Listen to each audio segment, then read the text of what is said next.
بسم اللہ الرحمن الرحیم۔ تیرے خلق کو حق نے عظیم کہا، تیری خلق کو حق نے جمیل کیا، کوئی تجھ سا ہوا ہے نہ ہوگا شہا، تیرے خالق کے حسن و ادا کی قسم۔ سامعین محترم، آج ہمارے زمانے کی بڑی بیماریوں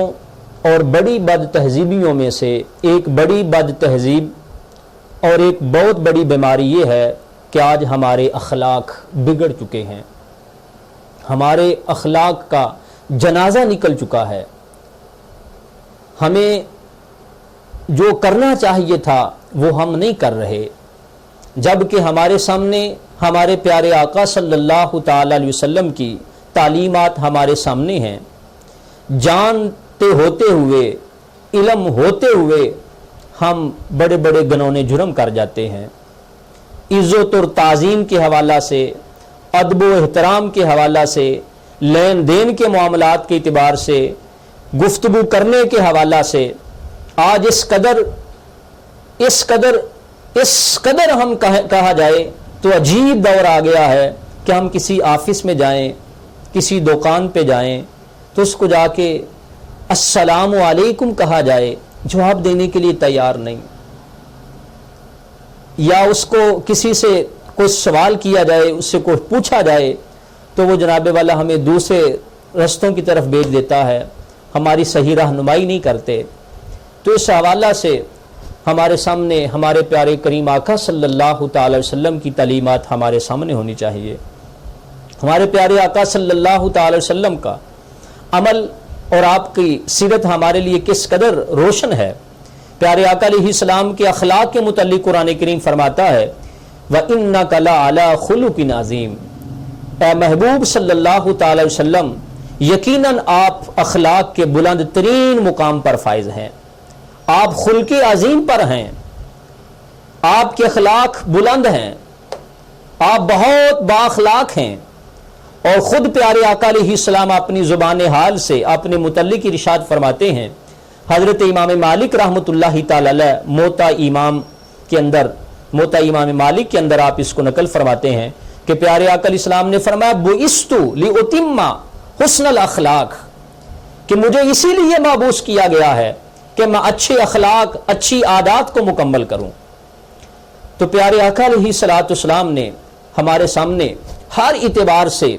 ہر معاملے کے اندر ہماری رہنمائی فرمائی۔ اس سلسلہ کے اندر پیارے آقا صلی اللہ تعالی علیہ وسلم پر جب وحی کا سلسلہ شروع ہوا، وحی کا نزول شروع ہوا تو ایک طبیعت کے اندر ایک انقلاب پیدا ہوا، طبیعت کے اندر ایک تبدیلی آئی اور ایک عجیب کیفیت طاری ہوئی۔ تو پیارے آقا صلی اللہ تعالی وسلم اسی کیفیت میں جسم کے اوپر وہی پیارے آقا علیہ السلام پر آثار ہیں، پسینہ ہے، جسم کانپ رہا ہے، اور اسی حالت کے اندر جب گھر تشریف لائے تو حضرت جناب سیدہ خدیجہ الکبریٰ رضی اللہ تعالی عنہا، جو ہماری مومنوں کی ماں ہیں، اما خدیجہ الکبریٰ رضی اللہ تعالی عنہا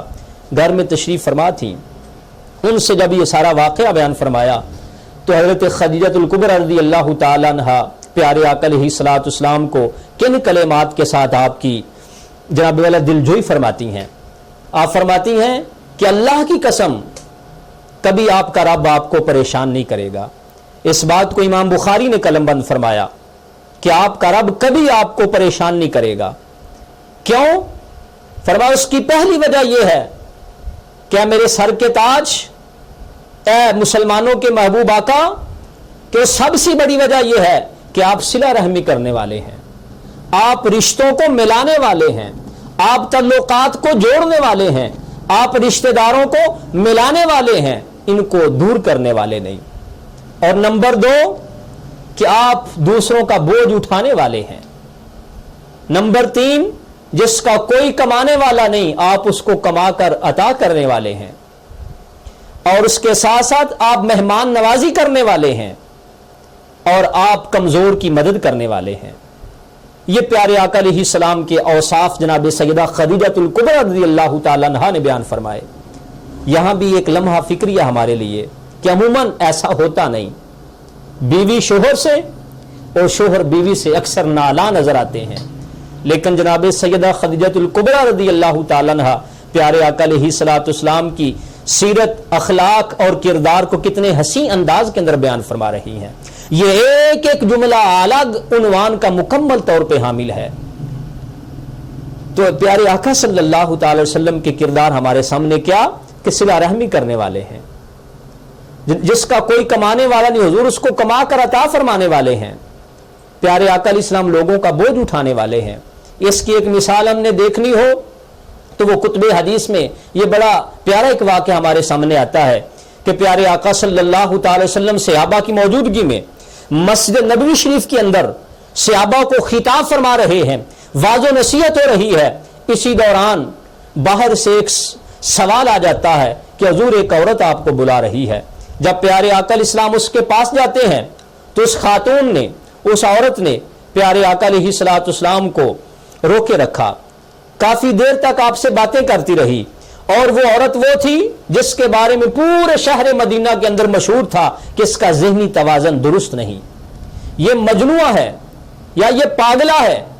یا اس کا حالات ٹھیک نہیں، تو لوگ اس سے کلام کرنا نہیں چاہتے تھے، اس سے بات نہیں کرنا چاہتے تھے۔ تو اس نے پیارے آقا علیہ السلام کو کافی دیر روکا،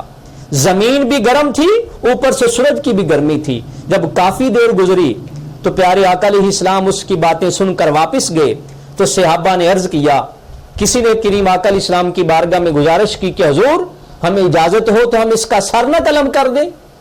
جس نے آپ کو دھوپ کے اندر کھڑا کر دیا، اتنی دیر تک آپ کے ساتھ باتیں کرتی رہی، اس کو آپ کی طبیعت کا بھی کچھ احساس نہ ہوا۔